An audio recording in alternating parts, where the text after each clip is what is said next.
Bonjour à tous, bienvenue dans ce webinaire inédit, cette table ronde organisée par Medical Professionals sur le thème Manip Radio, quelle spécialité est faite pour moi? Je m'appelle Amélie Léglise, je suis Manip Radio de formation, j'ai été Manip pendant 15 ans et je travaille aujourd'hui pour Medical Professionals. Nous sommes une entreprise qui propose de la formation continue depuis plus de 20 ans en France et dans le monde et on s'attache à mettre en lumière les manips et surtout les aiguiller. On essaye humblement de les aiguiller sur leur trajectoire et d'écouter leurs besoins. Dans ce cadre-là, on sait que la richesse et la jungle des spécialités accessibles post-diplôme peut être un petit peu obscure et qu'elle peut vous poser pas mal de questions, qu'elle vous interroge et vous ne savez pas forcément trop à quoi vous attendre. Donc, c'est pour ça qu'on a organisé ce webinaire. Et pour répondre à toutes vos questions, j'ai autour de moi un panel d'experts, de professionnels pour chaque spécialité. Donc, que vous soyez jeune diplômé, jeune manip un peu plus confirmé, on espère pouvoir répondre à toutes vos questions. Donc, vous n'hésitez pas à poser des questions dans la conversation. Et pour information, vous avez une première question dans la conversation qui vise à savoir qui vous êtes un petit peu plus. Donc, n'hésitez pas à répondre par un, deux ou trois, pardon, pour nous indiquer si vous êtes étudiant futur manip, jeune diplômé ou manip un peu plus expérimenté. Maintenant, je vais arrêter de parler et je vais laisser la parole à mon panel d'experts qui est autour de moi. Je suis très bien entourée ce soir. Et donc, je vais commencer par Gwendoline, si tu veux bien te présenter et nous dire où tu travailles, dans quelle spécialité, s'il te plaît. Bonsoir à tous, donc je suis Gwendoline Jacquin, je suis manipulatrice en radiothérapie depuis 2009 et je suis notamment passée par l'Institut Curie, Gustave Roussy, maintenant je suis à l'Institut Hartmann à Levallois. Donc, je suis aussi membre du comité de radiothérapie de la FPPE et j'ai fait pas mal de petits projets, que ce soit qualité ou recherche, hygiène, informatique, pas mal de petits trucs. Voilà. Donc, beaucoup d'activités, une spécialité très intéressante, avec beaucoup de questions sur la radiothérapie. Oui. Ensuite, donc, je vais prendre dans l'ordre que je vous ai à l'écran. Voilà. Aurélie, parle-nous un petit peu de toi. Donc moi, Aurélie Turcot, ça fait 16 ans que je fais de la médecine nucléaire. Je suis sortie de l'école en 2010 et j'ai fait de la médecine nucléaire depuis le début. Donc je travaille au Mans, au centre de cancérologie de la Sarthe. Donc voilà, j'espère vous donner des infos importantes ce soir, essayer de motiver les jeunes, entre autres, à faire de la médecine nucléaire. Voilà. Alors, tu travailles pour le groupe Simago qui nous a aidés à te rencontrer, donc on les remercie. Et merci à toi de nous indiquer toutes les évolutions de la médecine nucléaire qui sont nombreuses et on va en parler. Alors, c'est au tour de Nolwenn ensuite. Bonsoir à tous. Donc moi, je suis manip maintenant depuis 2014, principalement dans des cabinets privés. Et je suis spécialisée en mammographie scénologie en général et j'ai passé mon DU d'écho en 2019. Grâce à ça, je fais beaucoup d'échos pelviennes et mammaires principalement. Et puis après, je participe aussi activement à tous les congrès, quels qu'ils soient, et notamment les JFR et puis la CIFEM, où j'ai déjà présenté le sujet de l'écho mammaire et la collaboration entre radiologues et manip. Donc, passionnée grandement par l'imagerie de la femme. Voilà. Ah donc, sujet hyper intéressant et oui, évolution vers l'échographie pour les manips. Donc ça, c'est un sujet à pointer effectivement. Donc, Élise, qui ne vous est peut-être pas totalement inconnue. Bonjour à tous, donc Elise Sanchez, vous m'avez déjà peut-être vu sur les Manips T'expliquent avec Shana. Moi je travaille depuis 2017, j'ai fait déjà pas mal de spécialités puisque j'ai commencé en radiologie conventionnelle, j'ai fait aussi du scanner, j'ai fait de la coronarographie, j'ai fait de l'IRM et là actuellement je suis dans un groupe privé où je fais scanner et IRM. Merci beaucoup, Élise. On reviendra sur ce côté où on peut faire plusieurs spécialités à la fois, c'est souvent le cas. Anne-Lise, bonsoir Anne-Lise, rebonsoir Anne-Lise. Bonsoir à tous. Donc, je me présente, je suis Anne-Lise Courbet, je suis manipulatrice radio au Mans depuis 2006, l'année d'obtention de mon diplôme. Donc, j'ai fait de la radiologie conventionnelle, de l'imagerie en coupe et depuis 2011, j'ai passé mon DU d'échographie. Et donc, je pratique à trois quarts temps essentiellement en échographie. Voilà, donc je fais Merci. partie également de la commission ultrason et puis je dispense aussi des cours d'échographie dans les écoles de manipulateurs en deuxième année. Merci beaucoup. Je pense qu'on aura de nombreuses questions sur les manip échographistes. C'est assez tendance. Ensuite, Alfredo. Attention, Alfredo, tu es mute. Tu es mute. Tu as le droit de parler, c'est à toi. C'était volontaire. Ah, très bien. Donc, Alfredo Cantarina, manipulateur depuis 32 ans. Je suis pas du Mans, contrairement aux collègues. Donc, à Paris, dans un hôpital de la PHP. Et mon activité principale est le scanner. Voilà, avec de l'enseignement, un petit peu de recherche, les publications. Et toujours aussi cet intérêt pour partager avec les jeunes, notamment, puisqu'ils Ouais. doivent On venir prendre la relève. Voilà, on sait Alfredo que tu es un manip passionné qui ne lésine pas dans le partage de ses connaissances, donc on va en profiter ce soir. Merci beaucoup de ta participation, Cédric. Cédric Poulavec, manipulateur en IRM, référent sur un site de Lyon, en privé. J'ai un parcours d'avoir travaillé dans le public, dans le privé et une expérience en tant qu'ingé d'application sur un constructeur américain General Electric. Voilà. Ok. Donc, de l'IRM et un petit passage par l'industrie. Si tu peux un tout petit peu monter ton micro, Cédric, on t'entend, mais assez loin. Je ne sais pas si tu es au max. Voilà. Voilà. Et donc, notre dernière intervenante, Shana, il n'y a plus que toi. Du coup, Shana, je suis manip depuis 2017. Moi aussi, j'ai fait un petit peu de tout. Enfin, j'ai fait de la radio, du scanner, de la coronarographie. Et maintenant, depuis 2019, je suis au bloc opératoire dans un CHU à Toulouse. D'accord. Et Merci. aussi, du coup, je suis avec Élise sur les Manip t'expliquent sur les réseaux sociaux. Voilà. Et d'ailleurs, on vous remercie parce que vous avez permis de récolter quelques questions. On va commencer avec ça. Donc, je voulais vous remercier à tous de participer à ce webinaire qu'on veut très informatif à votre égard, c'est-à-dire qu'on a l'humble ambition de jouer un petit peu la boussole ce soir pour vous aider à savoir où vous mettez les pieds quand vous choisissez telle ou telle spécialité. Si vous avez des espoirs, des craintes, essayez de tout harmoniser pour avoir vraiment un contact avec la réalité du métier.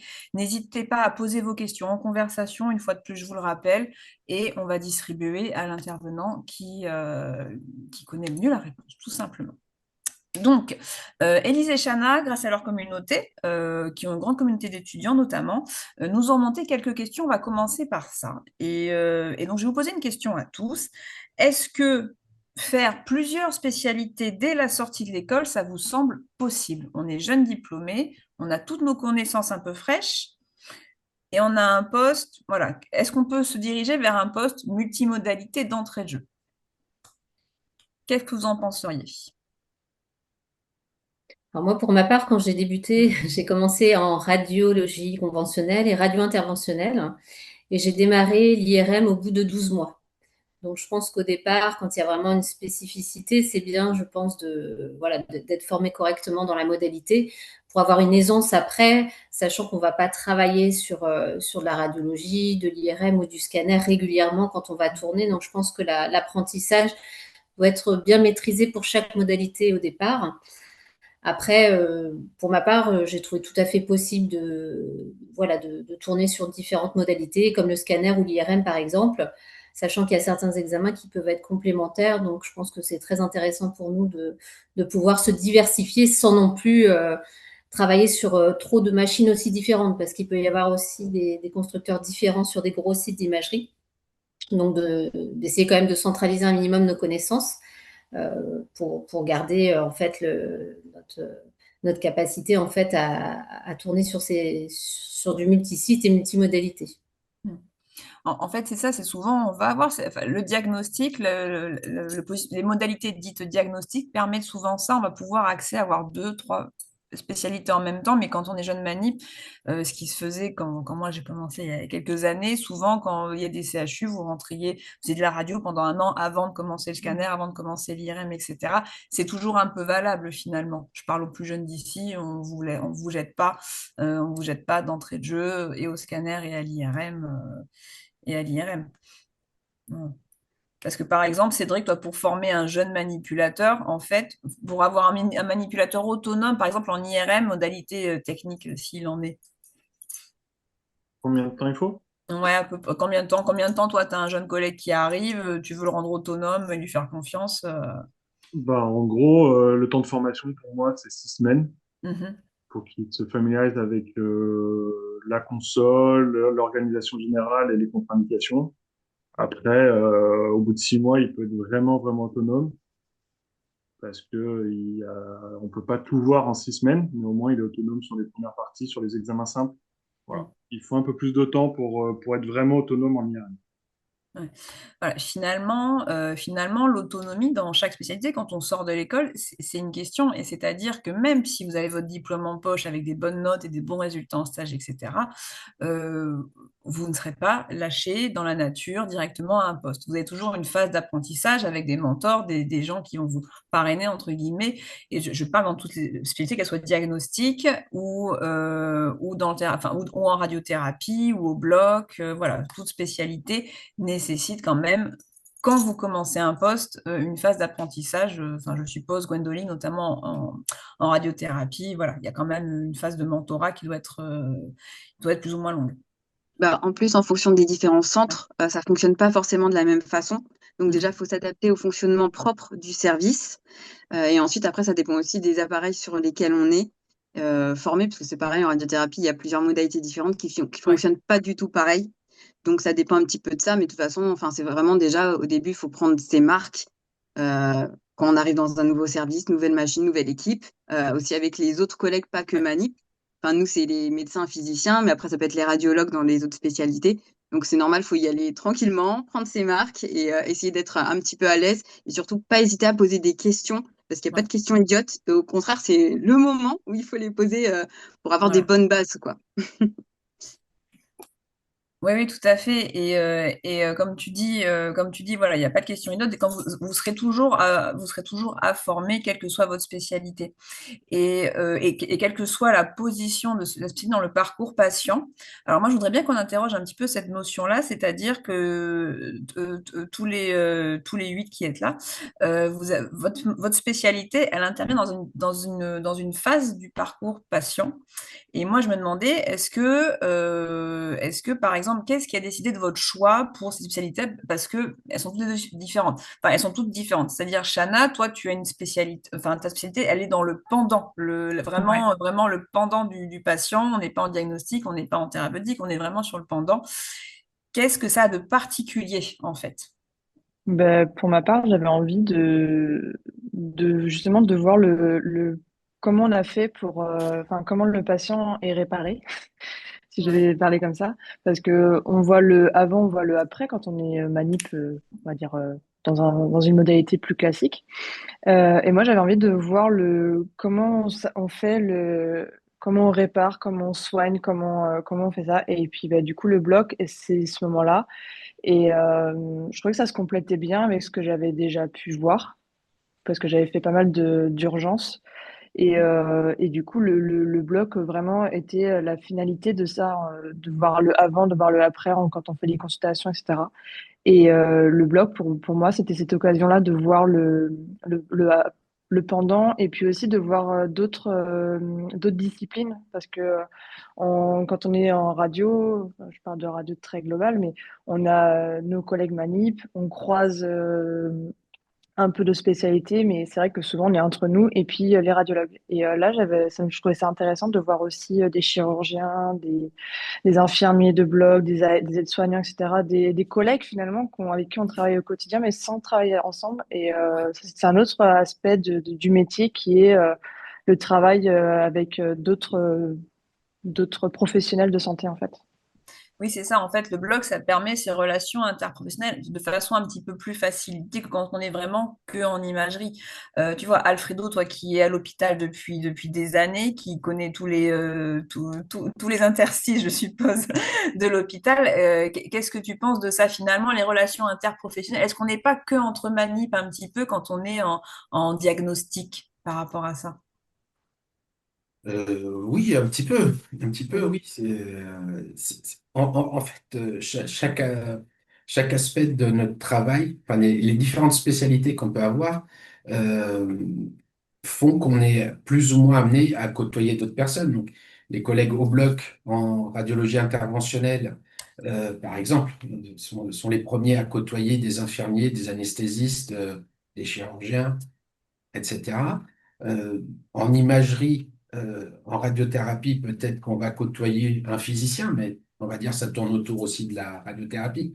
En imagerie, on va côtoyer les radiologues, etc. Je pense qu'en fonction des spécialités, oui, on est plus ou moins enfermé. Mais en fait, l'ouverture et l'intérêt qu'on porte aux autres doit aussi venir, même si ça ne fait pas partie de notre quotidien. C'est-à-dire que euh, même en radiologie conventionnelle, comme là où moi je travaille, quand on prend en charge un polytraumatisé, donc il y a les infirmières et les internes de REA qui viennent, avec les patients de REA aussi, c'est la même chose. Donc on travaille aussi avec eux, voilà, porter le patient, le surveiller pendant l'acte du scanner. Mhm. À plus ou moins grande échelle, on n'est jamais vraiment tout seul dans notre profession. Voilà. Euh, Et, et la richesse vient de ce que peut nous apporter l'autre personne. Ouais. oui, c'est ça. Toi qui aimes bien partager et tout, oui, cette communication interprofessionnelle, elle est essentielle. Et en fait, même si des fois on est un peu contre manip, l'important c'est d'aller voir, d'aller s'ouvrir à ces professionnels qui travaillent avec vous pour leur expliquer et qui on est et l'importance de ce qu'on fait. Et surtout, ben voilà, pour avoir des bonnes relations de travail. Et ça, on sait que c'est important. On sait Oui, que c'est puis important. aussi ceux qui viennent au scan, par exemple, quand il y a une réa, donc il y a aussi, enfin, peut y avoir donc un infirmier ou des aides-soignants aussi qui accompagnent le patient. Et c'est vrai qu'ils sont aussi curieux des images parce que bah, les infirmiers, globalement, ils ont pas, enfin, ils connaissent pas bien l'imagerie, ils connaissent pas bien l'anatomie comme nous, on la connaît par cœur. Et souvent, même eux aussi, ils sont curieux. Et ça pousse quand même à faire connaître le métier aussi à ces professions-là. Donc, c'est ça qui est intéressant aussi dans enfin, professionnalisme. Voilà, enfin, on est quand même confronté à travailler avec d'autres professionnels, pas forcément donc, que des radiologues aussi, ou pas que des secrétaires médicales, parce qu'elles font partie aussi de notre Bien quotidien. sûr. Donc, je trouve ça très intéressant aussi de pouvoir discuter avec les infirmiers ou même les internes, du coup, quand ils sont présents pour les scanners. Oui, oui, et c'est vrai que c'est bien des fois d'expliquer, et ne serait-ce que pour rassurer les gens par rapport à un champ magnétique, à des rayons X, à la radioactivité. Aurélie, je vais te laisser la parole parce que la radioactivité, quand on n'aime pas manip, oui, effectivement, ça peut générer des croyances un petit peu. Donc, quand vous avez un infirmier qui vous emmène, je pense, un patient au TEP scan, etc., il y a des questions, et vous avez un devoir extrêmement pédagogique, justement, quand vous êtes en médecine nucléaire, vers le reste de vos collègues qui sont pas du service, pour leur expliquer que les précautions à prendre avec vos patients injectés. Oui, oui, la plupart du temps, c'est radioactivité, c'est un mot qui fait peur et finalement, on est vraiment amené à injecter des toutes petites doses et de plus en plus parce qu'avec l'évolution des machines, on injecte beaucoup moins qu'avant. Donc à nous de les rassurer, oui, même les manips, hein, pas que Mm. les infirmières, Ouais. voilà, même les manips de d'autres services, voilà. On essaie de trouver les mots, des petits exemples. Voilà, pour expliquer qu'il n'y a rien de dangereux, il y a des précautions à prendre, mais voilà, c'est- Et je voulais rester avec toi, Aurélie, sur un petit point. On parlait de la position, de la spécialité au sein du parcours patient, donc les évolutions de la médecine nucléaire. Moi, j'en ai fait il y a plus de 10 ans, donc voilà, tu m'as remis un petit peu au goût du jour. Maintenant, on fait plus uniquement du diagnostic et du suivi en médecine nucléaire, on fait aussi de la thérapeutique. Voilà, c'est ce qui se développe beaucoup en ce moment, là, donc ce qu'ils appellent la RIV, la radiothérapie interne vectorisée. Donc, moi, je suis pas forcément la meilleure pour en parler, parce que pour le moment, dans mon service, on n'en fait pas. Ça va arriver en fin d'année. Mais c'est quelque chose qui se développe énormément. Donc, on n'est plus dans le diagnostic, là, on est vraiment dans le traitement, avec des Ouais. patients qui reviennent plusieurs fois, plusieurs séances, un peu comme on ferait plusieurs séances de chimiothérapie. Là, ça va être des injections de produits radioactifs à des intervalles réguliers. Voilà. Mais je ne vais pas donner énormément d'infos là-dessus, de toute Ouais, façon, ce n'est pas forcément le sujet, parce que voilà, je ne suis pas c'est la pas meilleure encore, pour voilà. ça. Mais en tout cas, il faut savoir voilà, que ça existe et que c'est une nouvelle approche du métier. Mm. Beaucoup de services maintenant ont mis en place des consultations manip, un peu comme ce qui se fait en radiothérapie, où Mhm. là, voilà, les manips vont guider les patients, vont les rappeler pour savoir s'il n'y a pas trop d'effets secondaires, voilà, des choses Mhm. comme ça. Ouais. Ça me donne une porte d'entrée, et là je m'adresse à vous. Il y a quelque chose qui est essentiel dans notre métier, c'est la relation au patient. Et la relation au patient, elle n'est pas la même selon s'il est intubé sur une table de bloc ou si on l'accompagne, si on le voit 5 jours par semaine en radiothérapie ou si on a dû faire une mammographie à une jeune femme inquiète, etc. Qu'est-ce qui vous, alors je pense Nolwenn qu'on n'a pas encore entendu, qui tu fais de la mammographie et de l'écho mammaire, est-ce que l'impact de cette relation patient t'as décidé toi dans le choix de cette spécialité qui est voilà qui est aussi assez particulière pour ça? Ouais, tout à fait. En fait, là où j'exerçais, j'étais dans une région où le rapport des femmes à la médecine et aux médecins, aux soins était particulièrement compliqué. Du coup, il y avait énormément de prévention de fait dans la ville où j'étais pour ça. Euh, et donc, la radiologue avec qui je travaillais, parce que moi, j'étais dans un petit cabinet privé où on faisait principalement de la radio conventionnelle et de la mammo. Et en fait, là, à ce moment-là, la radiologue m'a formée à la mammographie et je me suis retrouvée face à des dames qui étaient complètement paniquées à l'idée, effectivement, qu'il leur arrive quelque chose pour leur poitrine. Et donc là, mon rôle a été de les rassurer. Et en fait, j'ai dû travailler aussi énormément la communication non verbale. Mhm. Et le regard, les gestes, la posture, ça joue énormément dans la prise en charge de ces femmes qui arrivent complètement paniquées et moi, mon rôle a été primordial dans leur prise en charge, déjà pour les rassurer et puis pour les guider. Et puis après, même l'attente, quand elles attendent le médecin de savoir pour les résultats, c'est là où notre rôle est clé en fait. Parce qu'on est là pour les patientes et aussi pour le médecin pour gérer cette attente et que le médecin puisse bah, prendre le temps aussi de bien analyser. Donc, c'est vrai que pour la mammographie, c'est vraiment une spécialité où il faut des qualités humaines, relationnelles et d'ouverture. Je rejoins Alfredo là-dessus. Je suis totalement d'accord quand il faut s'intéresser à ce qu'on fait, à la spécialité et même aux autres spécialités, parce que la richesse vient des gens. Et moi, j'ai aussi travaillé avec la marque du mammographe, les ingénieurs d'application qui m'ont beaucoup apporté Ouais, pour savoir bien utiliser ma machine. Mm. Et du coup, mon temps d'examen était plus court et donc j'avais plus de temps pour aider les patientes, pour les écouter, parce que la mammo, c'est aussi le parcours personnel de chaque femme bien sûr, bien sûr. face Ouais, au sang. donc, Voilà. bien sûr, et c'est vrai, ce qu'on entend dans ton discours, c'est que oui, alors que là où même les instances les plus sérieuses doutent encore que les manips radio sont des soignants, non, parce que l'aspect technique est une chose, on sera tous face à des patients, que ce soit en diagnostic, en soins ou même au bloc, un patient inquiet après un accident, avant qu'il dorme, il faut qu'on lui parle. Et là, la position des manips qui sont présents en salle est essentielle pour la communication, la communication non verbale, l'attitude de soignant, elle est fondamentale dans chaque acte. Et là, je pense que vous n'allez pas me dire le contraire, ça m'étonnerait. Dans chaque acte que vous pratiquez, quelle que soit la spécialité dont vous faites partie, Ah oui. c'est certain. Ouais, ouais. Et ce que j'entendais aussi, Nolwenn, dans ton propos, c'est voilà, le besoin d'aller s'enrichir des gens que tu rencontres dans le travail, des patients, des professionnels, mais en fait d'apprendre finalement, d'avoir toujours ces connaissances qui sont remises en cause. Et là, on part sur l'apprentissage, sur l'importance de la formation continue, du partage des présentations en congrès. Voilà, sans doute, s'il y a des manips qui ont déjà certainement croisé Alfredo ou Cédric présenter des topos aux journées SCAN, aux journées IRM, mais ça, c'est fondamental pour rester à jour, en fait. Ça va, parce que la technologie avance et ça va vite. Oui, si je peux prendre la parole là-dessus, moi, venant du privé, je me suis retrouvée très vite confrontée au fait que dans les grandes structures, comme certains de mes collègues ici, ils ont tout de suite accès à des grandes équipes et donc accès au congrès, aux formations, à la recherche, à ces choses-là.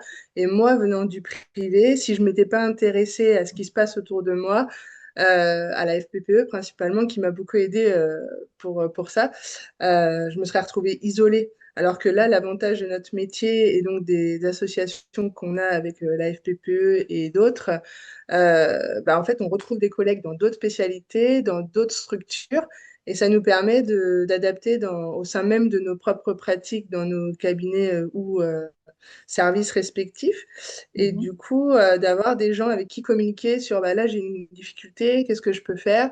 Et voilà, et c'est ça qui est super intéressant dans ce métier qui est le Ouais, manipulateur radio, je trouve. C'est ouais. de cette corporation qu'on a entre nous, quoi. Ouais, tu pointes du doigt un petit point. Selon que l'on choisit le secteur privé ou le secteur public, on n'a pas forcément accès aux mêmes facilités de formation, etc. Est-ce que c'est quelque chose que vous avez constaté alors, je pense que ça dépend des sites et des CH et des hôpitaux et des besoins, des sous-effectifs, etc. Est-ce que vous pensez qu'on peut réellement faire une distinction pour cet accès, enfin, pour cet accès voilà, sur quel point on peut différencier un premier emploi dans le public ou dans le privé. Sur celui de la formation, mais qu'est-ce que vous en pensez ou sur quoi encore, effectivement, pour un jeune mani qui ne saurait pas vers où se diriger. Euh, Élise, toi, euh, ton choix, ouais. Ouais, parce que moi, du coup, j'ai fait du public en début de carrière. On a commencé avec Chana, on était donc au centre hospitalier d'Ajaccio. Euh, dans le public, moi, j'ai beaucoup aimé le fait que les patients, en fait, on voit de toute patientèle et les pathologies sont très, très vastes. Mhm. En termes d'apprentissage, le public, on a de tout patient, de toute pathologie, euh, et puis comment dire, ça peut être quelqu'un qui est valide, mais quelqu'un, voilà, comme un Ouais, polytraumatisé, voilà, donc vraiment, on a de toute pathologie aussi, et c'est très, très enrichissant en début de carrière. Enfin, je trouve ouais, que en étant jeune jeune diplômé, euh, moi, ça m'a beaucoup appris. Donc, j'ai commencé en radiologie conventionnelle. Quand on a une cheville qui arrive comme ça et qu'on se dit, ah, mais voilà, mon incidence que j'ai appris dans mes livres, c'est pas du tout ça. Comment je vais voilà. pouvoir faire Comment mon faire votre incidence pour profil? avoir mes Ouais, bons critères de réussite? ouais, Au final, voilà, on réfléchit autrement. Et c'est ça toute la beauté aussi de notre métier, c'est que on réfléchit et on doit trouver des solutions pour apporter une imagerie de qualité pour que le radiologue puisse interpréter derrière. Et donc là, actuellement, je suis dans le privé. La patientèle est globalement plus valide. Après, bon, on a un service de réa qui est oui, à côté, donc oui, on fait quand même des patients. Qui sont voilà qui sont en réa, donc on fait aussi beaucoup de manutention, voilà, il n'y a pas non plus que des gens qui viennent sur l'heure de jambe. Mais c'est vrai qu'en termes de pathologie, euh, je trouve que dans le public on verra quand même beaucoup plus de choses rares entre guillemets, donc ouais. je trouve ça bien en tout cas moi en début de carrière j'avais beaucoup aimé, même si je suis encore dans ma début de carrière, hein. Oui, Euh, oui, et- oui. Tu es mais jeune. après, donc voilà. Et dans le privé, c'est vrai que moi, je suis dans une clinique où on fait beaucoup de Ouais, cardiovasculaire. Et donc, pour le coup, on est très spécialisé là-dedans. Et ça, c'est un point que moi, j'aime beaucoup. On fait beaucoup d'angio. Moi, je suis donc au scanner et en IRM.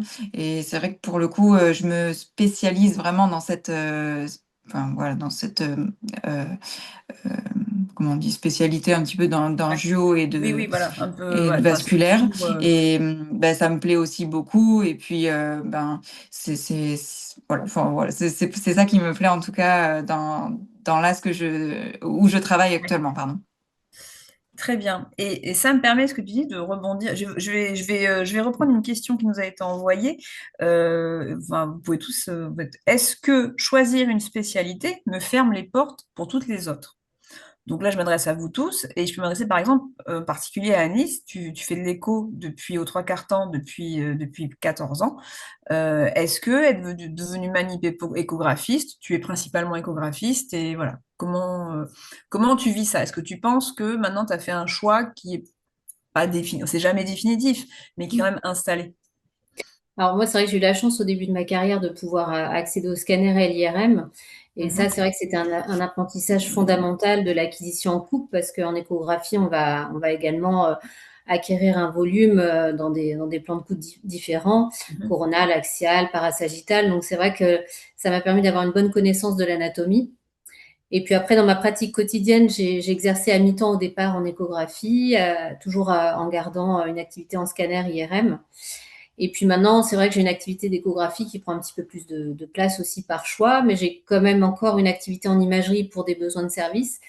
Et je trouve ça intéressant parce que ça m'apprend aussi plein de choses au quotidien. Ça permet de revoir des patients sur d'autres imageries. Et je trouve que c'est vraiment complémentaire avec ma pratique de l'échographie. Ouais. Ça permet vraiment d'aller plus loin parce que en échographie, on ne peut pas tout diagnostiquer. On a souvent besoin, quand on détecte une anomalie, d'un scanner ou d'une IRM complémentaire. Et c'est vrai que de garder une modalité d'imagerie en coupe, ça permet d'aller un petit peu plus loin et puis d'avoir la continuité du dossier patient. Et pour rappel, je fais une petite parenthèse sur l'écho. Est-ce que tu peux rappeler, pour les gens qui nous regardent, l'écho, on n'est pas échographiste dès le DE. Au bout de combien de temps on peut faire le DU, etc. Est-ce que tu peux juste nous faire un petit point carré sur l'échographie, parce qu'on sait que c'est une question qui vient de plus en plus, que les manips sont de plus en plus nombreux à vouloir participer à ça, et c'est heureux. Et c'est heureux. Donc, est-ce que tu peux nous présenter un tout petit peu le parcours? Pour s'inscrire au DIU, donc au diplôme interuniversitaire d'échographie d'acquisition, il faut 2 ans d'expérience professionnelle. Alors, c'est pas précisé dans une imagerie en particulier. On peut très bien avoir fait du scanner, de la radiologie, même de la médecine nucléaire. Il n'y a pas de critères. Ensuite, pour s'inscrire, donc il y a un dossier à monter et puis ensuite c'est choisi par la faculté par rapport aux critères. Il faut justifier nos 2 ans de pratique professionnelle et également il faut avoir un protocole de coopération par la suite pour exercer. Oui. Donc faut que la structure puisse avoir ce type de protocole de mis en place. Donc c'est rattaché à un protocole national. On s'inscrit en fait sur le site de l'État. Et donc, voilà, ce diplôme se réalise principalement sur une année avec 3 modules, un module physique et puis un module abdominopelvien et superficiel, partie molle et vasculaire Doppler. On peut passer en deuxième année à un module qui aurait pas été réussi sur une année, mais c'est surtout voilà, une année pour passer et valider ces 3 modules.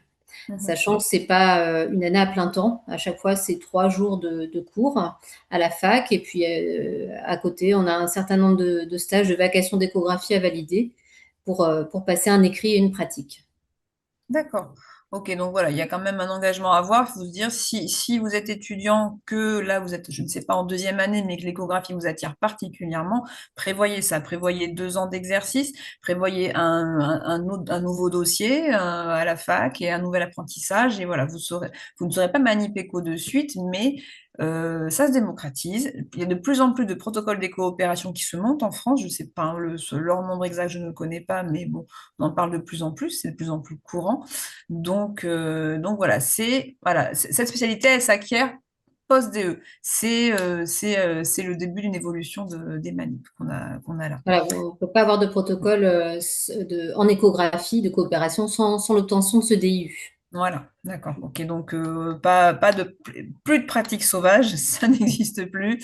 C'est réglementé et c'est très bien parce que ça valorise le travail et ça reconnaît les compétences du manip à évoluer. Merci Annelise. Et parmi vous, il y en a qui ont changé de spécialité complètement. Enfin, bon, les plus jeunes n'ont pas encore eu le temps de changer, mais est-ce qu'ils ont complètement quitté le diagnostic pour la radiothérapie ou la médecine nucléaire ou voilà, comment est-ce que ça vous est déjà arrivé l'un de vous? Pas encore? Non? Parce que moi, ça m'est arrivé.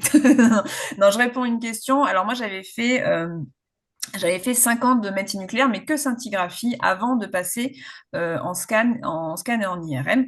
Et je réponds à la question qu'on a reçue, pas trop dur de changer de modalité. Alors, Aurélie, tu vas peut-être me confirmer. Alors moi, je faisais pas de TEP scan, mais comme je faisais que de la scintigraphie pendant 5 ans, mais pendant 5 ans, vous faites beaucoup moins d'anatomie en médecine nucléaire qu'en fait de la scintigraphie, et vous avez quand même une grosse remise en question à avoir quand vous reprenez l'imagerie diagnostique entre guillemets traditionnelle pour se remettre au niveau.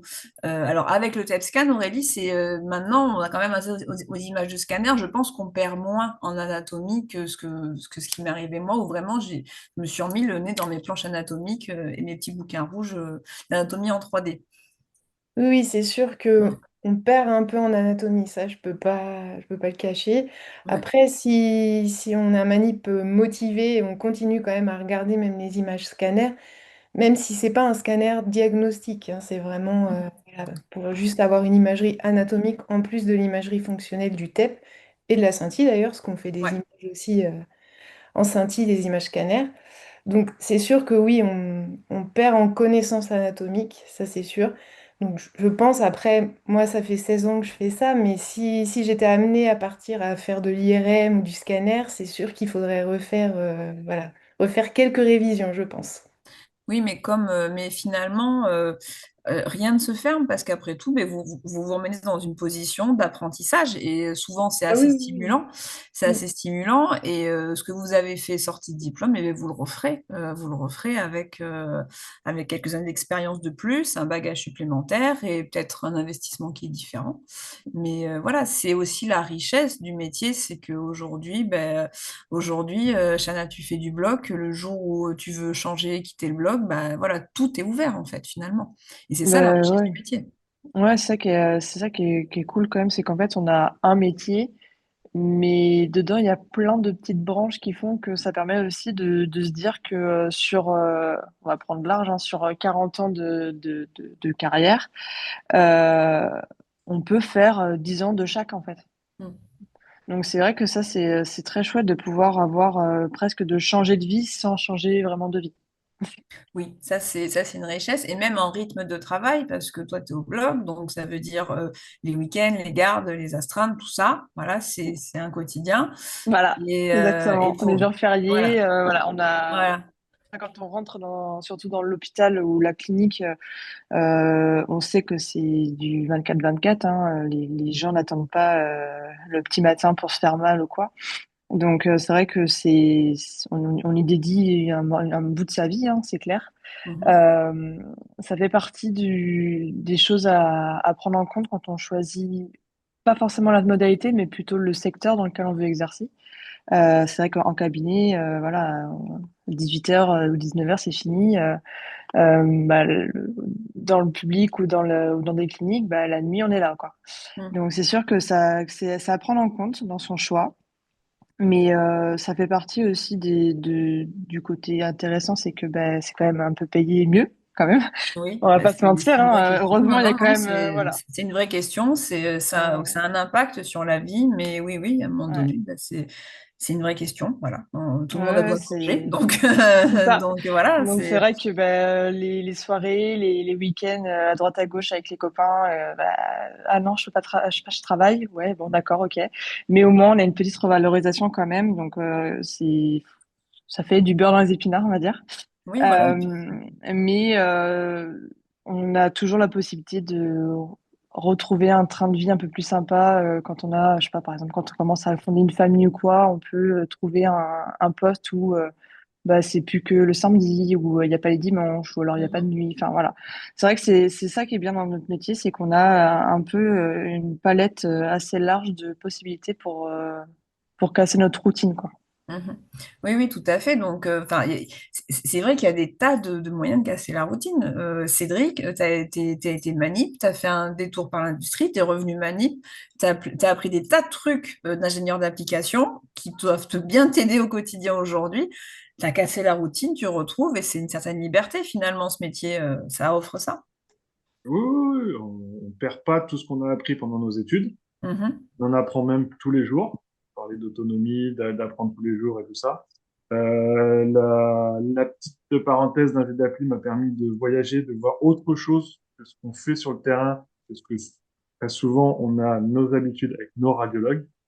On Ouais. fait les mêmes choses, les mêmes protocoles, permettent d'aller voir autre chose, de pouvoir rencontrer d'autres professeurs dans des CHU, dans des hôpitaux, dans des structures privées, montrer à certains manipulateurs qui ne sont pas tout seuls, qu'il y a des Mhm. ingénieurs qui sont là, c'est agréable. Et après, ben, en fait, c'est une bonne part du métier, une belle part, mais aussi c'est les voyages, les rencontres. Et c'est bien un temps, mais quand on veut fonder une famille, ben, on retourne un peu manip et on se trouve un petit poste dans une structure privée où moi, personnellement, je suis Ouais. formé dans un centre anticancéreux, Mhm. c'est-à-dire du scanner et de l'IRM. Voilà. Oui, et puis tu continues à développer de l'imagerie avancée, tu es très investi enfin, l'IA te parle beaucoup en imagerie cardiaque, tu as présenté, Jaune IRM, il me semble, il y a 2 3 ans, tu présentes des topos sur l'impact de l'IA en imagerie cardiaque. Donc, ben, tu continues à apprendre, tu continues à partager, et c'est tout ton parcours qui te permet ça finalement. Oui, oui, oui, bah, c'est toujours d'avoir un lien avec le constructeur, plus d'autres constructeurs, puisque j'ai une petite connaissance de d'autres constructeurs. Donc, ça me permet d'avoir les dernières nouveautés, les dernières IA, de pouvoir développer différentes IA avec d'autres constructeurs, qui ne sont pas forcément des constructeurs d'imagerie, mais Mhm. d'autres constructeurs. Mais non, c'est toujours agréable de pouvoir transmettre surtout à d'autres personnes et à Ouais. d'autres collègues ce qu'on fait sur le terrain et ce que les constructeurs peuvent proposer pour les patients. Ouais. Oui, oui, je vois qu'Alfredo acquiesce à côté sur la transmission. C'est un grand passeur de connaissances, Alfredo. Si vous êtes manip, que vous avez l'occasion de participer aux journées scanner, vous devriez le croiser et voir un petit topo qui vous remet les idées en place. Toi, Alfredo, alors pour la petite histoire, je t'ai reçu dans Portrait de manip, ces interviews qu'on propose sur notre chaîne YouTube. J'ai reçu d'ailleurs certains d'entre vous aussi. Et je t'avais posé cette question à ce moment-là. Toi, tu es manip depuis plus de 30 ans. Et une question, je pense, qui peut intéresser les tout jeunes manips, c'est comment on garde la flamme, comme Alfredo Cantarina, quand tu as 30 ans, là où on sait que le métier de soignant, et il faut pas faire ombre à ça, c'est une réalité, peut être usant, peut être fatigant, on sait qu'il devient compliqué. Donne-nous tes tips pour garder ce feu après 30 ans de carrière et être toujours aussi passionné et passionnant pour ceux qui t'écoutent, notamment en congrès. Ton dernier topo, moi j'ai encore appris un truc et j'étais hyper contente. Euh, alors, je sais pas trop. Je pense on a tous des parcours de vie, voilà, et notre profession s'intègre dans ce parcours de vie. Voilà. Comme disait Cédric à l'instant, on peut faire un jet d'appli, et voyager, etc. Il y a des jeunes qui vont dire, ah, tiens, c'est cool, je vais faire ça. Et puis après, effectivement, bah, quand on a un enfant, on a envie de rentrer. Euh, Garder la flamme, c'est surtout garder l'envie d'apprendre. Pour moi, c'est surtout ça le, le point clé. Euh, Rien ne se fait sans apprendre, travailler un petit peu, s'investir un petit peu. Euh, Tous les collègues qui sont là ont fait quelque chose, entre guillemets, en plus. Euh, voilà, on se donne un petit peu de mal parce qu'on aime ce qu'on fait pour arriver à un certain niveau. Euh, voilà, je pense que quelle que soit la spécialité, la médecine nucléaire, la thérapie, l'écho, l'IRM, on ne peut pas le faire pendant 40 ans, euh, enfin, quoique peut-être, euh, en faisant vraiment le strict minimum, parce que je pense que voilà, je pense que forcément, ça pousse à l'ennui, ça pousse à la dépression. C'est les gens qui n'aiment pas ce qu'ils font.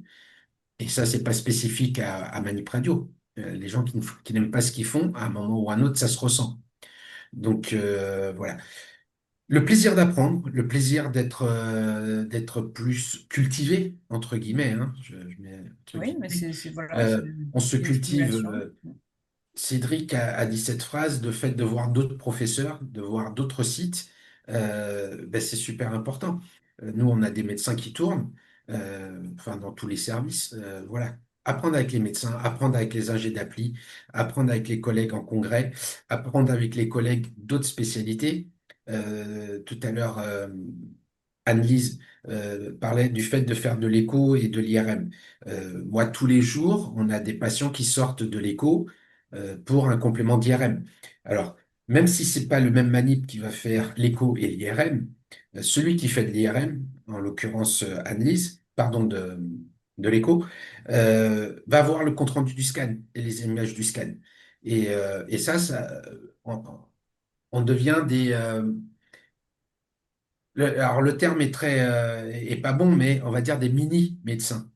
Voilà, dans notre connaissance de la pathologie, dans notre connaissance des patients. Et c'est ça qui est, à mon sens en tout cas, euh, très intéressant. Voilà. Avec les années qui sont passées, on peut apprendre des choses aux plus jeunes, mais également aux internes.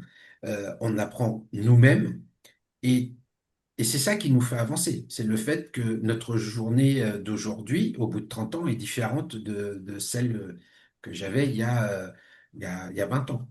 Mm. Voilà. C'est l'envie d'apprendre, l'envie de faire quelque chose d'intéressant et l'envie de rendre le quotidien moins monotone. Voilà. Oui, bien Ça, sûr. ça, pour moi, c'est essentiel. Et en fait, on s'aperçoit que quand les gens qui font des présentations que je croise en congrès, bah, très souvent, c'est des gens qui ont travaillé sur un sujet et qui viennent le présenter, tout simplement. Voilà. Quelle que soit, encore une fois, notre spécialité. On a été un peu plus loin que le quotidien. Oui, bien sûr. Oui, Et aller donc, plus loin, voilà. En gros, tu encourages les jeunes manip à aller chercher toujours plus loin, à aller demander une explication au radiologue sur un compte rendu, sur une image que vous n'avez pas vue et que vous faites le lien. Aller chercher les infos partout. Et donc, voilà, l'envie d'apprendre tout le temps, c'est un truc qu'on on entend la, tous un peu chez vous, cette notion la d'ouverture, de curiosité, s'ouvrir la entre curiosité.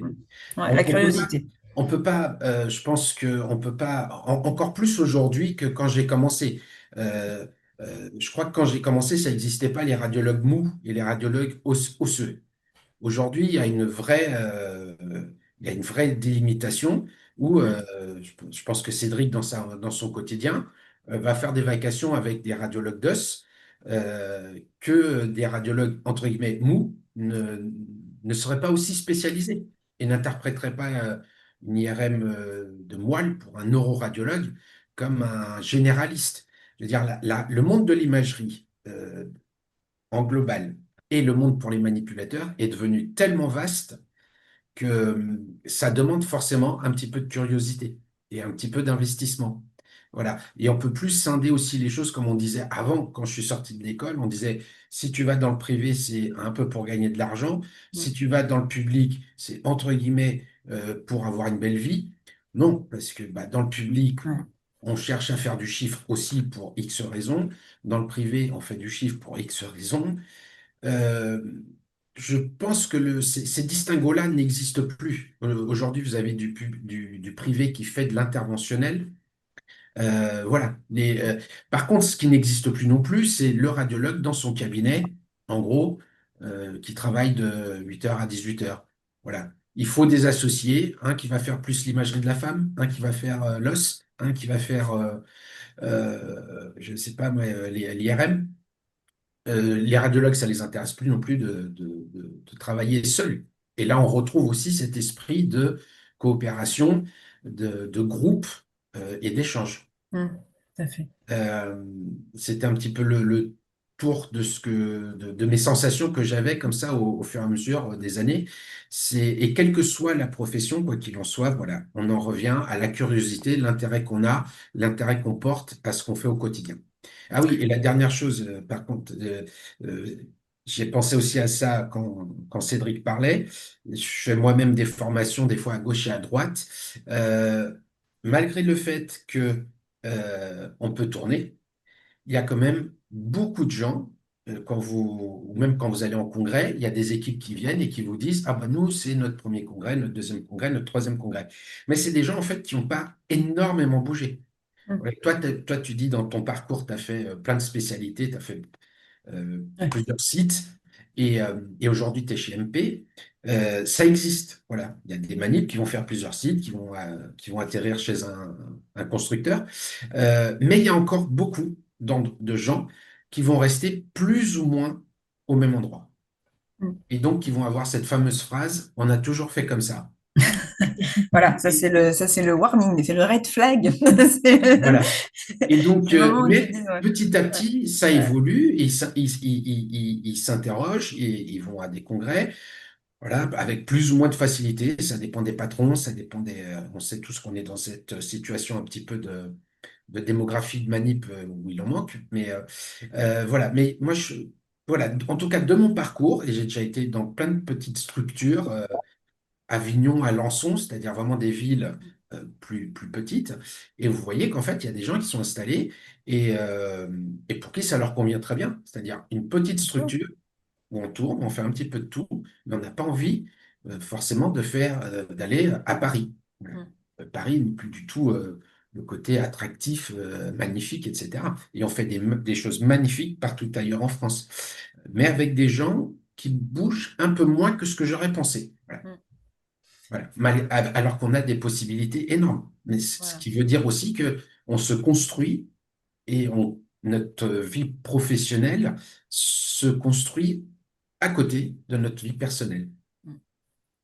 Tout à fait. En fait, voilà, c'est chacun construit son parcours selon ses besoins personnels et ses désirs professionnels. Mais ce qu'il faut retenir, c'est que si tu veux aller, si tu souhaites vraiment progresser et avoir, voilà, garder l'envie, garder la flamme, garder l'enthousiasme de se lever le matin, communiquer, être curieux et toujours chercher à apprendre finalement. Et moi, je rajoutais un point parce que, bon, tout ça, ça va autour d'un même sujet qui est le patient. Et finalement, là, je m'adresse à vous tous, bien sûr, mais je crois, Gwendoline, tu fais un petit peu de consultation en radiothérapie. Oui, alors moi, ce que j'aime beaucoup en radiothérapie, bah, c'est qu'on a à la fois le côté médical, scientifique, imagerie, mais on a aussi beaucoup le côté soins de support, contact avec les patients, parce que comme on les voit assez régulièrement, bah, moi c'est pour ça que j'ai choisi cette spécialité, clairement, c'est pour le côté humain. Mhm. On est dans la santé et vraiment, moi, je me sens très utile en les accompagnant aussi. En plus, bah, en radiothérapie, on a entre guillemets la chance d'être en binôme obligatoire pour faire les traitements. Donc, Mhm. on a quand même, quand le collègue prépare par exemple le matériel, nous, on peut toujours quand même discuter avec les patients, Ouais. les accompagner. Et en plus, oui, maintenant, on fait en plus les consultations avant bah, pour leur expliquer plus en détail bah, les traitements, les machines Ouais.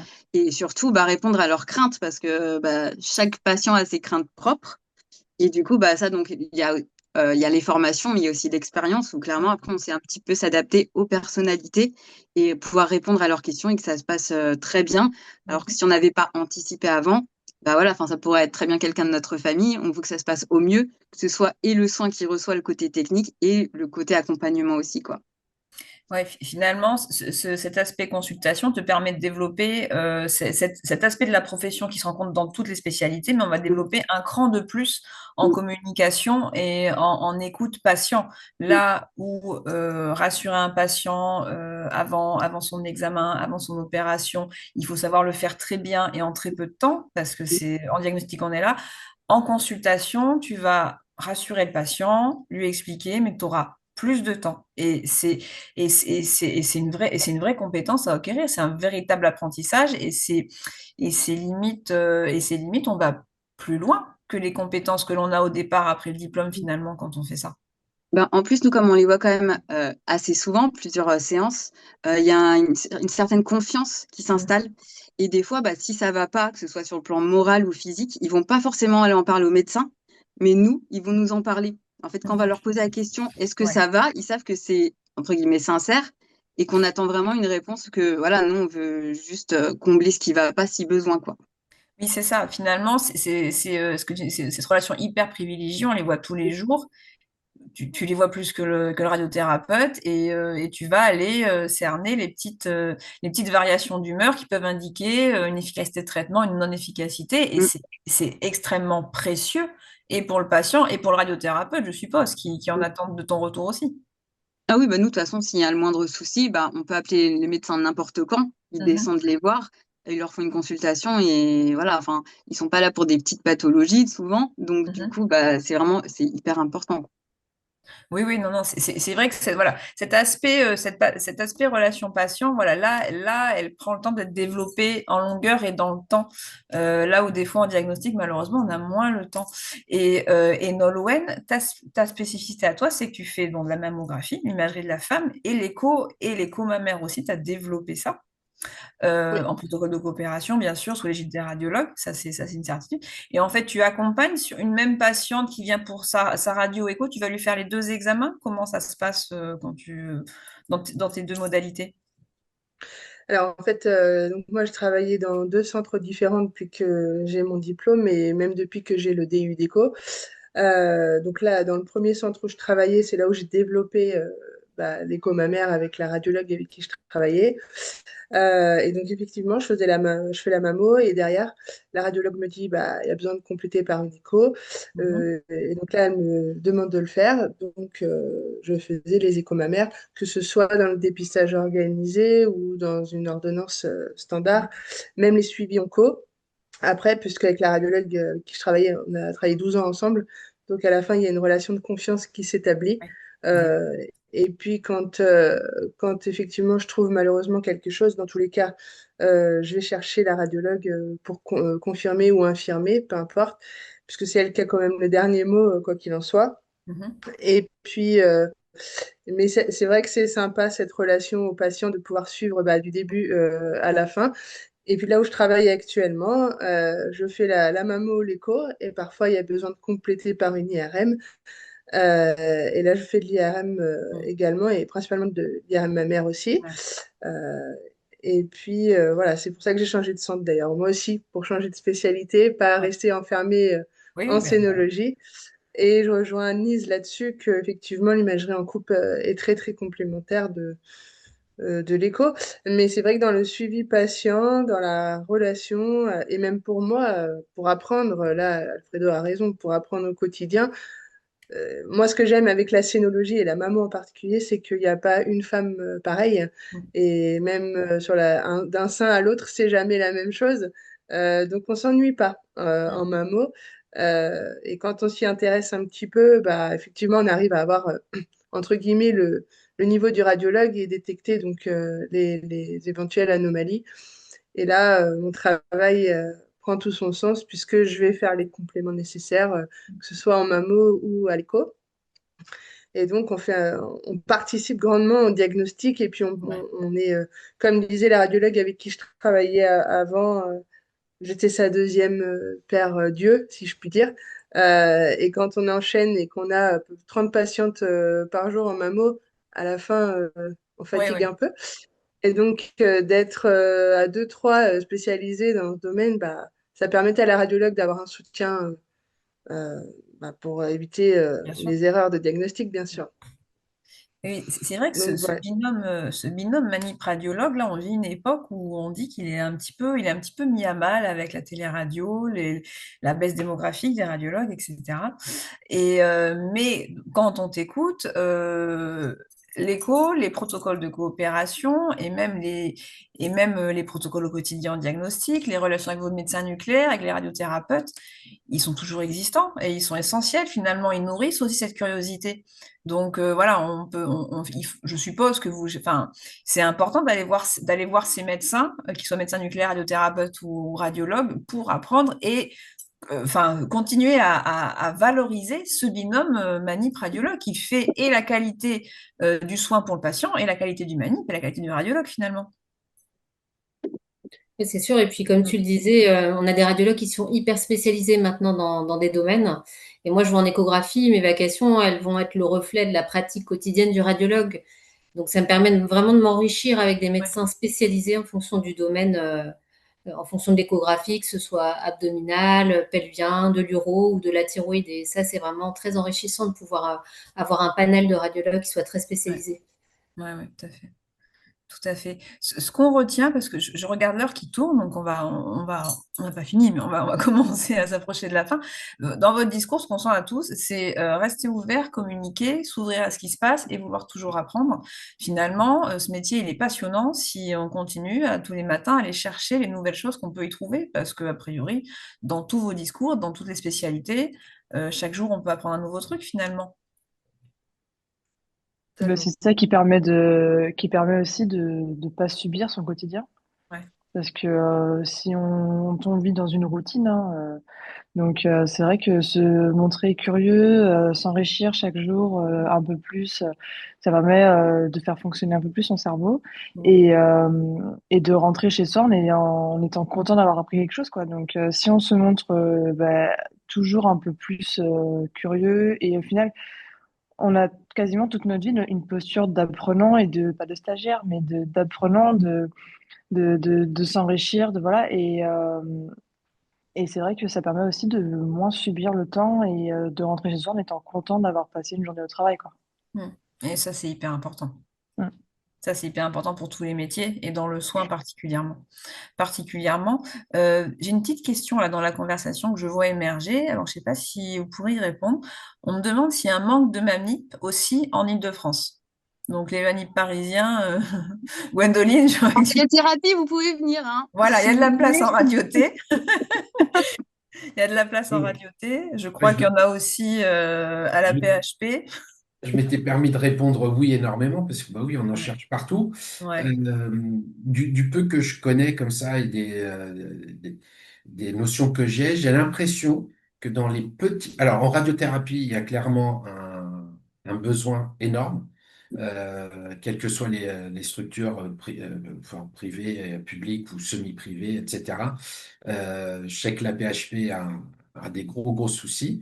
Euh, en imagerie et dans tous les autres. En tout cas, d'une façon générale, la sensation que j'ai, c'est que dans les petites structures, par exemple les services de radiopédiatrie, de neuroradiologie, où il y a allez, entre 15 et 20 manips, ils sont pas loin d'être à équipe complète. Alors que dans les grosses structures, les gros services, euh, d'imagerie, de radiothérapie.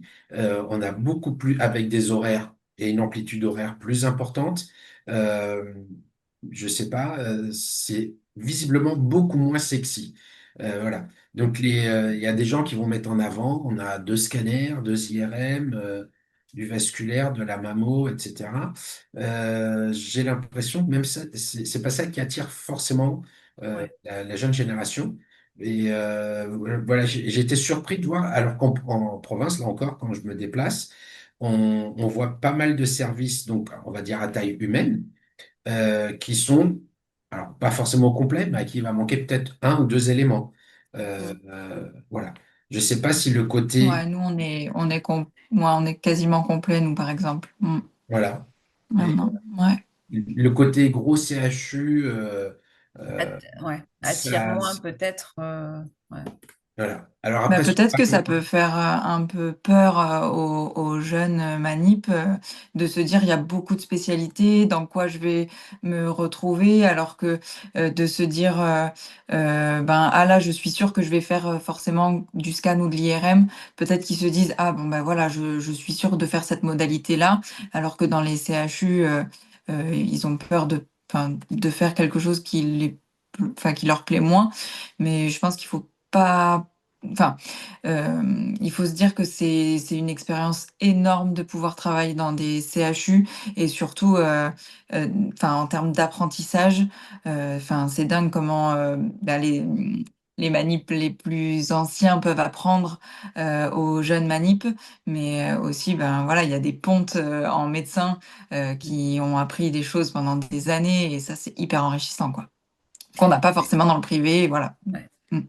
Ouais, et puis rappelons-le, une carrière n'est pas Tout à figée fait. et commencer à CHU pour aller ailleurs après, pour peut-être y revenir, voilà, tout est et bon, cette baisse de démographie, bon, c'est pas facile tous les jours, mais ça permet aussi de se déplacer. Quand on veut changer de poste, il y a un nombre d'offres quand même qui est accessible, qui est accessible. Donc, si vous êtes étudiant ou jeune manip, vous aurez le choix, mais ne vous dites pas que ce choix-là est définitif, que vous pourrez faire beaucoup de choses. Si vous voulez goûter le travail de la nuit et toute l'adrénaline qu'il y a derrière, vous pourrez le faire.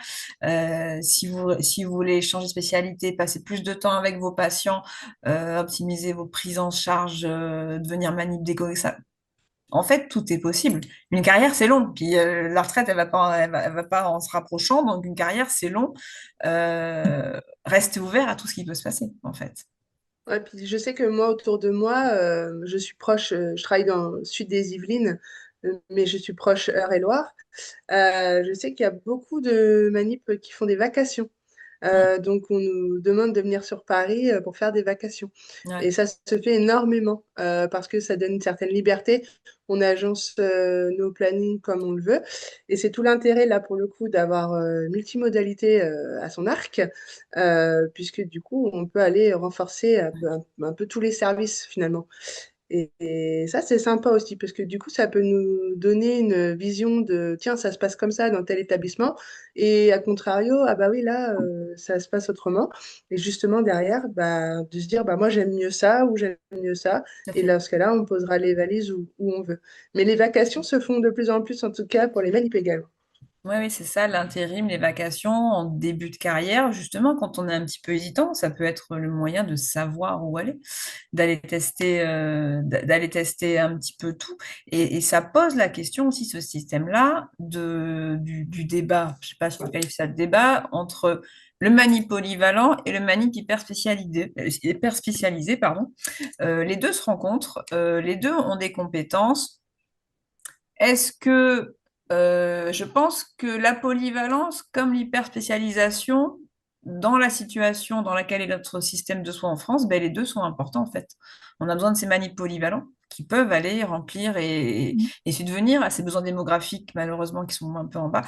Et on a besoin de ces manips hyper spécialisés qui peuvent transmettre, apprendre, avoir une expertise très fine dans leur spécialité. Finalement, alors ça fait un petit peu angélique de dire ça, mais est-ce qu'on n'a pas besoin des deux et des manis polyvalents? Est-ce que c'est pas le meilleur des deux qu'il faudrait garder, le mani polyvalent et le mani hyper spécialisé? Après, ça dépend aussi de ce Ouais, qu'on souhaite personnellement. Si on bien aime sûr.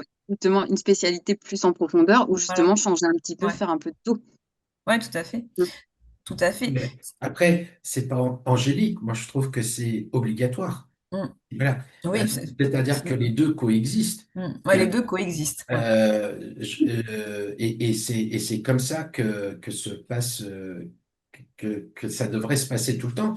C'est-à-dire, vous êtes nouveau manip, pas forcément jeune, nouveau dans un service. Voilà, si vous avez un interlocuteur comme Cédric qui vous prendra en charge pendant 6 mois pour vous apprendre l'IRM, vous allez apprendre l'IRM dans de bonnes conditions. Ouais. Si vous avez un interlocuteur qui va vous encadrer et éventuellement vous motiver à faire de l'écho, ou Gwendoline qui a déjà un très grand vécu, alors je parle pour ceux que je connais un petit peu, voilà, qui a déjà un très grand vécu, un jeune ne peut que se bonifier au contact de gens qui ont déjà un grand vécu et un grand savoir. Euh, il faut juste avoir la modestie d'y aller et d'accepter l'information. Mm. Et c'est comme ça à chaque fois qu'on apprend. Je crois qu'il n'y a rien de plus terrible que d'arriver dans un site, quel qu'il soit, quelle que soit notre spécialité, qui qui est pas vraiment de route tracée, qu'on sache pas vraiment à qui s'adresser. Donc on va essayer de faire du mieux qu'on peut dans la mesure de ce qu'on peut.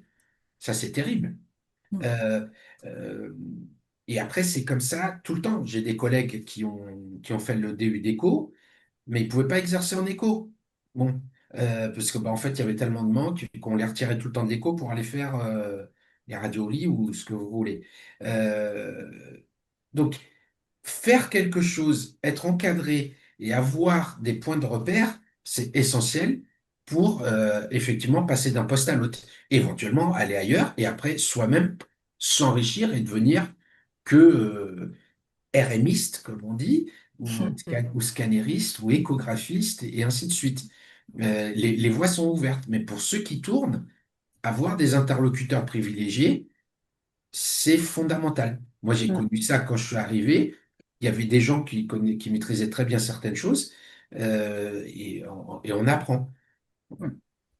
Et quand on n'a pas, enfin, moi, pour moi, hein, c'est ma vision, quand on n'a pas les réponses qu'on a besoin, quand on se sent perdu, il n'y a rien de plus terrible que de devoir faire quelque chose sans savoir si on fait bien, s'il y a moyen de mieux faire, quelle serait la méthode la plus efficace, et ainsi de suite. Ouais, et je pense que ça va nous servir de mot de la fin. J'ai juste une dernière question, mais en fait, c'est ça, c'est tracez votre route, euh, adressez-vous aux personnes qui sont expertes, qui soient manip, chevronnés, radiologues, etc. Restez ouverts, ne vous fermez pas de porte. On l'a vu, aucune spécialité ne vous fermera les portes des autres. Si vous mettez en position d'apprentissage et de curiosité, ayez envie d'apprendre, ouvrez-vous, communiquez et vous allez voir que le MENIP recèle des trésors que même Alfredo n'a pas fini d'explorer après sa longue carrière. Et les jeunes, j'en parle pas. Et les jeunes n'en parlent pas. Donc, c'est un message finalement enfin, d'espoir pour ce travail qui est passionnant, qu'on a tous exercé avec passion, et c'est très positif. Une dernière question à mes deux échographistes. J'aimerais faire le DU d'écho. Suis-je obligée d'être en poste ou existe-t-il la possibilité de le faire en candidat libre? Vous avez la réponse? Moi, je l'ai. Ouais, Je te laisse vas-y. répondre, Nolwenn. Donc, non, Non, vas-y. il faut être en poste parce que dans le dossier d'inscription, il faut qu'il y ait l'accord de l'employeur dans tous les cas. Car D'accord. après, il faut travailler sous protocole de coopération. Donc, pour Ok. pour monter le dossier, il faudra avoir un employeur. Voilà, ok. Donc, c'est Il y très a clair des, comme réponse. voilà, et il y a des stages à effectuer sur le futur site où sera pratiquée l'échographie. D'accord, il y a des conditions de travail à préparer pour pouvoir. Voilà. D'accord, donc c'est très bien, Dans, c'est dans- très constructif. Ouais. dans le futur, ça n'empêche pas de travailler Bien sûr, ailleurs. dans un CH ou avec d'autres cabinets, mais par contre, oui, pour faire le diplôme, il faut être dans une structure. Ok. Et toujours dans le cadre d'un protocole Ah oui, ça, de coopération. c'est C'est obligatoire. obligatoire. Je crois qu'il y a trop de jeunes qui pensent que avoir le DU d'éco, après, c'est aller faire des vacations à gauche et à droite pour faire des remplacements. Non. Ce Non, qui pas C'est du bien est, de le tout. préciser, ouais. Pas ce du qui tout. Et est, puis, on n'est pas du tout performant en sortant du DU d'échographie. C'est Oui. une petite année et il faut, pour ma part, je trouve qu'il faut au moins 2 ans de pratique au quotidien avec des radiologues qui nous encadrent pour commencer à avoir vraiment une pratique sécurisée et être performant en échographie. Ouais. Et je pense que Ok. justement ce côté, si je peux me permettre de rajouter, que avoir toujours une notion de ce qui est légal, de ce qui est normal, de nos devoirs, de nos responsabilités et de nos droits aussi. C'est très important aussi dans la carrière que l'on mène, voilà, du début jusqu'à la fin. Voilà. On ne peut pas se servir que du décret, par exemple. Je cite un exemple simple. Il y a des jeunes, des fois, alors je dis les jeunes parce que ça m'arrive souvent avec les jeunes qui arrivent chez moi à l'hôpital, qui veulent pas mettre une canule dans les fesses pour faire un lavement en disant c'est pas dans notre décret. Alors voilà, effectivement, peut-être que cette précision hyper précise n'y est pas, mais il y a plein d'autres choses dans le décret qu'il faut connaître. Voilà. Et dans ce qu'on fait voilà, et nos obligations. Et notamment tout ce qui concerne l'écho, je pense que c'est très très important que les gens gardent en tête. Je sais qu'en radiothérapie aussi, Gwendoline, il y a eu une énorme évolution suite à certaines problématiques, C'est ça. avec les obligations de travailler à deux. Mm. etc. Euh, Et non, mais ça évolue en permanence, Ça évolue en encore permanence. actuellement. voilà. Ok. Savoir et travailler dans de bonnes conditions, c'est aussi travailler dans les règles de l'art législatives. Parfait. Ben merci Alfredo, je pense que tu vas avoir le droit au mot de la fin. Je voulais vous remercier pour cette conversation qui est passionnante. J'espère qu'on a répondu au maximum des questions que vous vous posiez, vous qui nous regardez. Pour clore, restez ouverts, communiquez, travaillez en sécurité, passez des diplômes, apprenez et vous allez voir votre carrière elle peut être très belle, très enrichissante. et ne cessez jamais d'être curieux et de vouloir apprendre. Ce webinaire sera en replay très prochainement, vous pourrez le revoir. Les intervenants que vous avez ici sont tous des professionnels passionnés dont vous pouvez retrouver les coordonnées sur LinkedIn. Hein, pardon, je voudrais avoir des centaines de messages. Vous retrouverez les portraits d'Annelise, d'Alfredo, d'Élise et Chana sur notre chaîne YouTube de Medical Professionals, Portrait de Manip. Les présentations d'Alfredo, de Cédric. Merci à vous. Si ce format de webinaire vous a plu, n'hésitez pas à nous le dire dans nos réseaux sociaux, par exemple. Et on envisage de faire peut-être le prochain sur les évolutions de carrière possibles pour les manips. Et là encore, on a des heures de discussion à avoir avec des professionnels qui ont été manips et qui ont évolué dans leur carrière, qui sont venus, qui sont repartis. Bref, des manips qui évoluent, une profession extrêmement vivante et passionnée et passionnante. Merci à tous, à mes intervenants, très précieux. Vous avez été super et très, très pédagogue pour tout le monde. C'était un plaisir de vous avoir. Merci à tous et bonne soirée.